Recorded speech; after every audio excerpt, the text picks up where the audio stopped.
অধ্যাপক ডক্টর আবুল কাশেম ফজলুল হক, আপনাকে দিয়ে আলোচনাটা শুরু করতে চাই। যেমনটি বলছিলাম যে বাঙালি জাতির অস্তিত্বের সাথে, ঐতিহ্যের সাথে, প্রাণের সাথে মিশে আছে উৎসবটি, সেটি হচ্ছে নববর্ষ উদযাপন।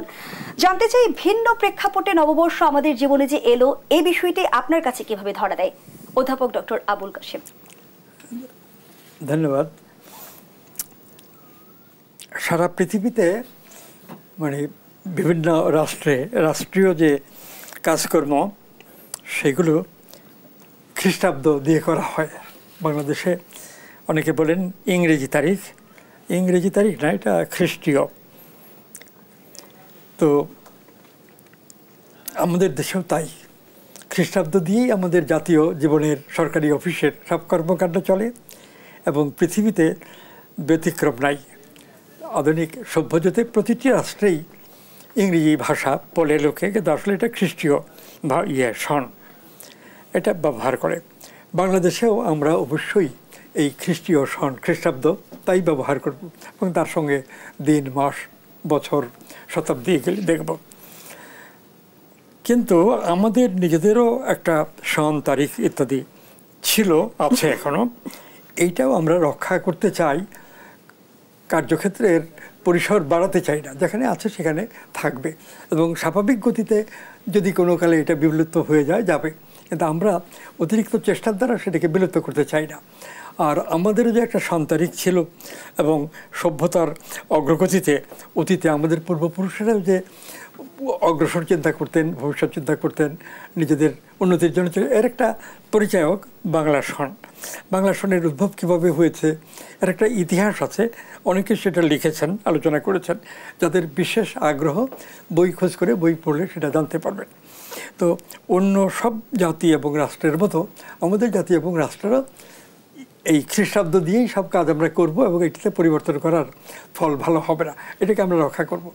আর বাংলা সন আমাদেরও যে একটা সন্তারিখ ছিল, এটা স্মরণ করিয়ে দেয় আমাদেরকে এবং সেইটাও আমরা অন্তত নববর্ষ উদযাপনের মধ্য দিয়ে রক্ষা করব।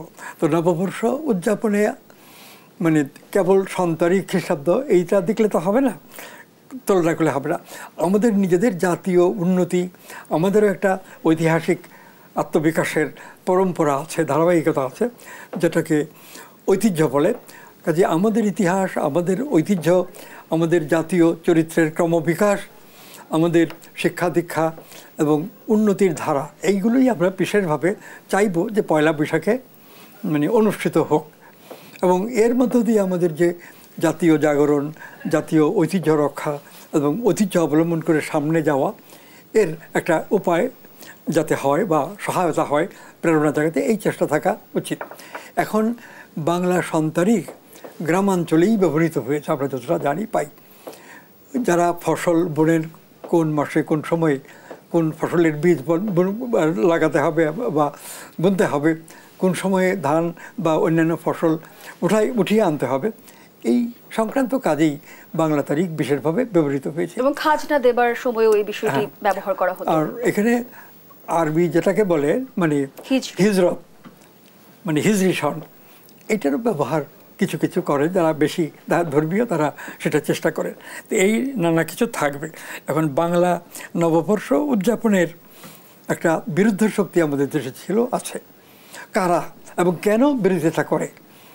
আমার মনে হয় এই বিরোধের কোনো মীমাংসা আগামী অল্প সময়ের মধ্যে হবে না। এর মধ্যে রাজনৈতিক, অর্থনৈতিক, নিজেদের ব্যক্তিগত, গোষ্ঠীগত স্বার্থ জড়িত আছে।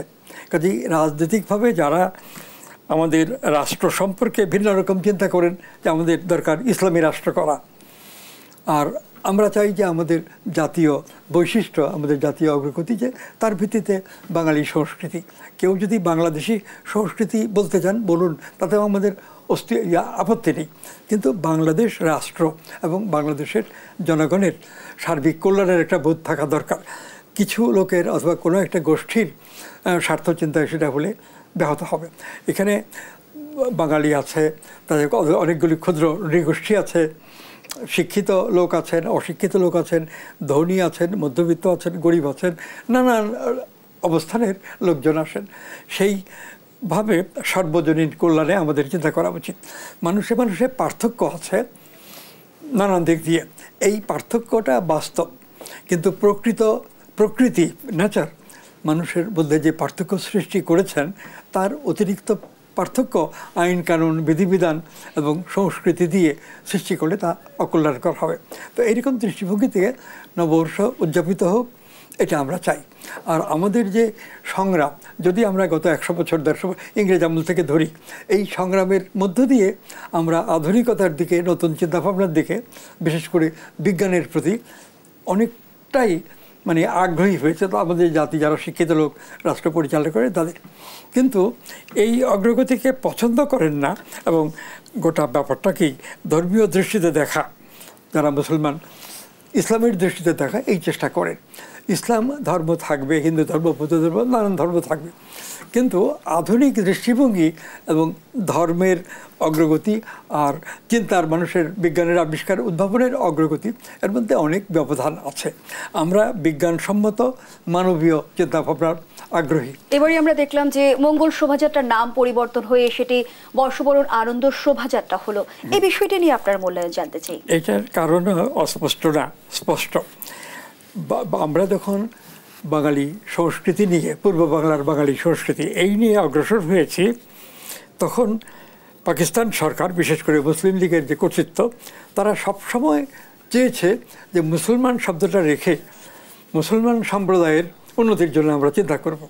কিন্তু অগ্রগতির ধারায় আমরা লক্ষ্য করলাম যে মুসলিম সংস্কৃতি কিংবা পাকিস্তানি সংস্কৃতি যেটা প্রতিষ্ঠা করার জন্য মুসলিম লীগ চেষ্টা করল, এটা সম্ভব নয়, এই চেষ্টা উচিত নয়। কারণ পশ্চিম পাকিস্তান এবং পূর্ব পাকিস্তান এর মধ্যে যে ভৌগোলিক দূরত্ব, তাছাড়াও শিক্ষা সংস্কৃতি সমস্ত দিক দিয়ে পূর্ব বাংলা তো অনেক এগিয়ে ছিল, শিক্ষা প্রতিষ্ঠান, শিক্ষিত লোক।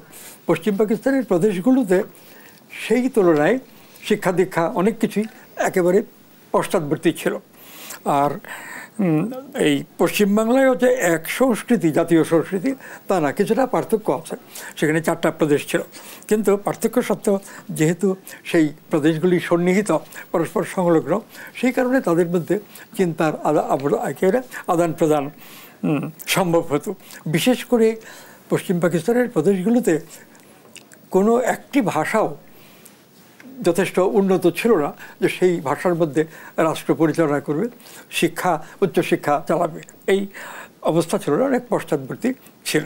তো সেই অবস্থায় পাকিস্তানি সংস্কৃতি, উর্দু ভাষা প্রবর্তন, এই চেষ্টা তো এই পূর্ব বাংলার বা তখন পূর্ব পাকিস্তানের জনগণের মধ্যে ছিল না। বিশেষ করে যারা লেখক, শিল্পী, উচ্চশিক্ষিত লোক, বিশ্ববিদ্যালয়ের, কলেজের শিক্ষক, এমনকি স্কুলের শিক্ষক, ছাত্র ছাত্রীরা আছে, তাদের মনোভাবের মধ্যে আমরা যে ওদের থেকে আলাদা এবং আমাদের যে একটা বিশিষ্টতা আছে, আমাদের সাহিত্য এবং চিন্তাভাবনা যে অনেক উন্নত, এই বোধটা ছিল।